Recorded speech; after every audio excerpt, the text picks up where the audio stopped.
attention to how to make a lot of 12 minutes worth of spoiling. We're coming. You built the other one, antenna. Antenna close to the azimuth direction, which is a peacock glass face minus 2 minutes and 50 seconds. 52 degrees of attention to the wisdom of winning. It's a stretch. I'm a brother. Got a picture. Radio signals from Venus have come to the ground.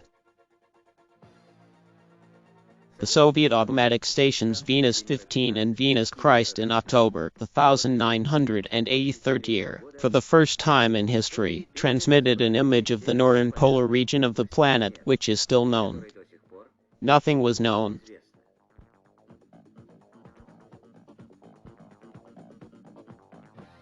Okay, fine.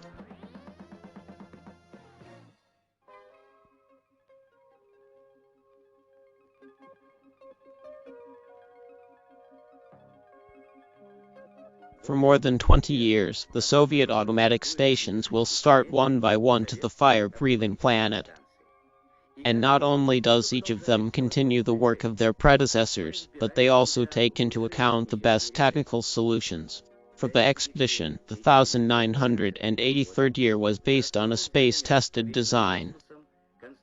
The previous ones are blamed only now for the radar, but this is not done mechanically. We need to adapt the structure, change the whole logic of management. One remodel brings in dozens of others.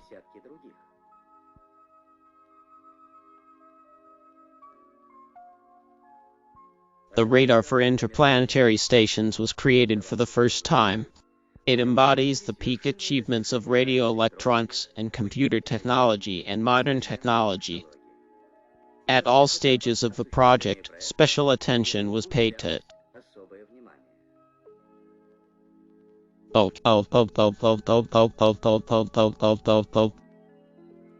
In addition to the radar, equipment has been installed on board the station to continue studying the Venus atmosphere and to measure the surface temperature accurately.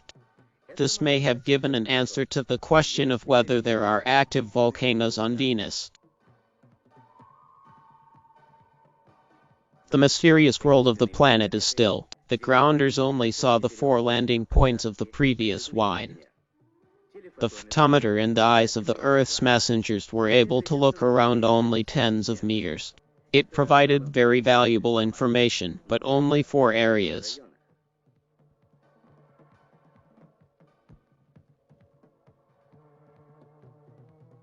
On-board radars can see through dense cloud cover the vast areas of Venus clearly.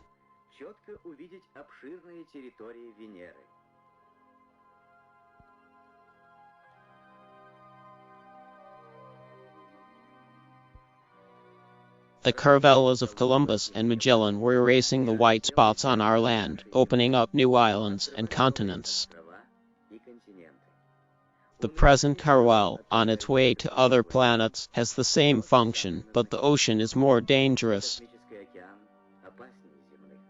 That's why they're flying. Automates and people have to do everything they can on Earth to make sure they work in space.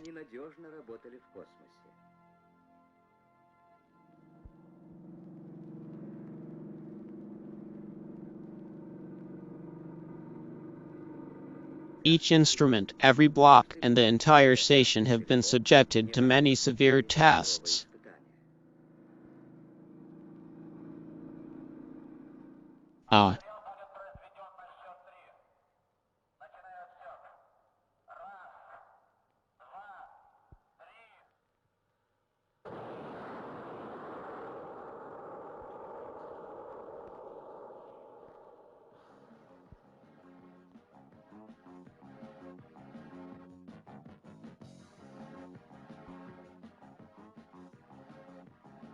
Hence, all of them.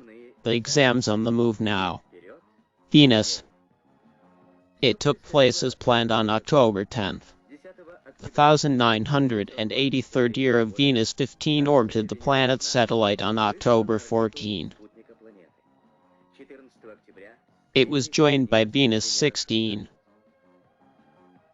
As close as possible to the planet, scientific research began.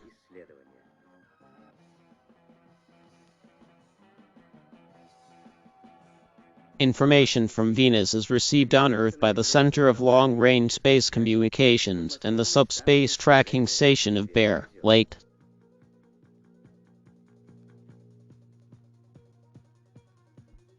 That's 20 minutes of radar.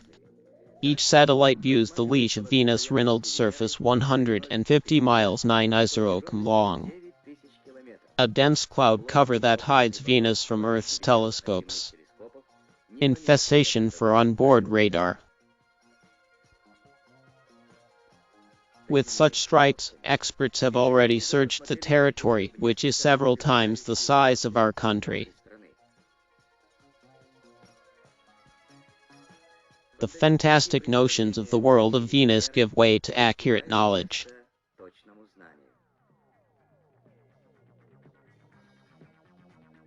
Venus is a heavenly neighbor and an Earth of age, and its study is crucial to understanding the life story of our planet. There is no destructive activity in Venus by the water and the winds that have changed so much the face of the Earth. Now on its surface, we can see for ourselves what happened billions of years ago. A comparison of planets can help to understand the patterns of the formation of terrestrial continents, mountain systems, and mineral deposits.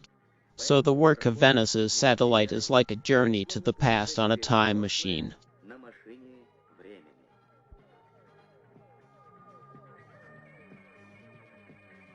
Ground-based radio telescopes provided only a very general picture of Venus's topography and only the equator area.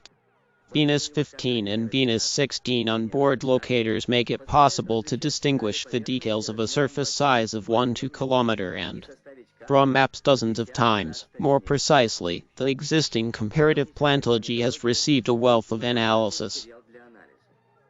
There are first surprises. For example, the mountain region of Venus was considered to be larger than the land of Ishtar, the size of our Australia.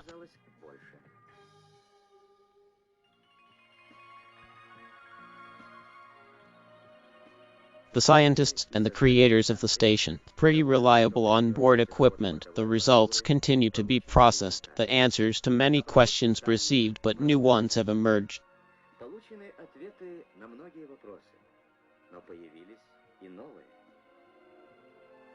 Venus doesn't reveal all the secrets at once, always leaving something on space because you're already having new stations that will continue the research relay.